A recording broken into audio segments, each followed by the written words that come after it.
துறைமுகங்கள் சிவில் விமான போக்குவரத்து அமைச்சர் அனுர கருணாதிலக்கு, துறைசார் பிரதி அமைச்சர் ஜனித ருவான் கொடித்துவாக்கு, சிவில் விமான போக்குவரத்து அதிகார சபையின் தலைவர், சிவில் விமான போக்குவரத்து அதிகார சபையின் பணிப்பாளர் நாயகம், வடமாகாண ஆளுநர் உள்ளிட்டோர் இதன்போது பிரசன்னமாகியிருந்தனர்.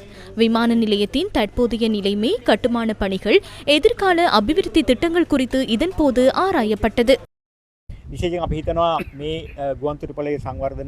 இந்த விமான நிலையத்தின் அபிவிருத்தி நடவடிக்கைகள் முன்னெடுக்கப்படுவதன் மூலம் அதிகமான சுற்றுலா பயணிகள், வெளிநாடுகளில் உள்ள இளைஞர்கள் யாழ்ப்பாணம் அதனை அண்டிய பகுதிகளுக்கு வருவதற்கு அதிக இலகுவாக இருக்கும் என்று நம்புகின்றோம். குறிப்பாக தற்போது அவர்கள் பெரும்பாலும் கட்டுநாயக்கவுக்கு வருகை தந்த பின்னர் பஸ்கள், வேறு வாகனங்களில் பயணிக்க வேண்டியுள்ளது.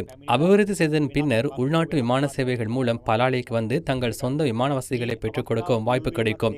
மேலும் பலாலி விமான நிலையத்தில் சர்வதேச விமான சேவைகள் செயற்படுத்தப்படுவதன் மூலம் வெளிநாடுகளில் உள்ள இளைஞர்கள் இந்த பகுதிகளுக்கு வருவதற்கான அதிக வாய்ப்புகள் கிடைக்கும். யாழ்ப்பாணத்தையும் சுற்றுலா தலங்களையும் பார்வையிட அதிகமான சுற்றுலா பயணிகள் இந்த பகுதிக்கு வருகிறார்கள்.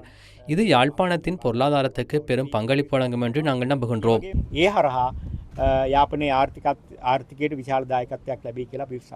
இந்திய நிதியுதவியின் கீழ் முன்னெடுக்கப்படவுள்ள காங்கேசன்துறை துறைமுக அபிவிருத்தி குறித்தும் அமைச்சர் இதன்போது கருத்து தெரிவித்தார். காங்கேசன்துறை துறைமுகம் தொடர்பாக இந்தியாவுடன் ஒப்பந்தம் ஒன்று உள்ளது. இது நீண்ட காலமாக கலந்துரையாடப்பட்டு வருகின்றது. காங்கேசன்துறை துறைமுகத்தின் அபிவிருத்திக்காக இந்திய உதவியாக 63.5 மில்லியன் டாலர்களை வழங்க இந்தியா இணங்கியுள்ளது. புரிந்துணர்வு ஒப்பந்தத்தை தயாரிக்கும் பணி இப்போது இறுதிக்கட்டத்தில் உள்ளது.